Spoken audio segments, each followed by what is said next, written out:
না, আজকে আর আমার ছাদ বাগান নয়, আজকে তোমাদের নিয়ে যাব জঙ্গলের মধ্যে বেড়ে ওঠা প্রকৃতির তৈরি এক ছোট্ট নার্সারিতে। চলো তাহলে যাওয়া যাক।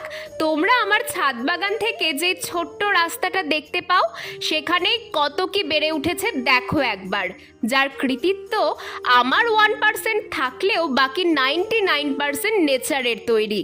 দূর থেকে দেখলে এটা শুধুই জঙ্গল মনে হবে, কিন্তু ভেতরে গেলে খাজানা।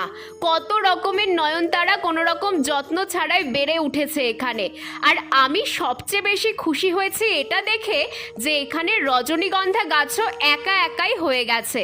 ওপরেই তো আমার ছাদ বাগান, আর ওপর থেকে যা ফেলি এখানে মোটামুটি সব গাছই হয়ে যায়। একবার ভাবলাম ওদের তুলে বাড়ি নিয়ে যাই, তারপর মনে হলো অযত্নে যখন ওরা এত আনন্দে বেড়ে উঠছে, উঠুক না ওরা নিজেদের মতো বড় হয়ে।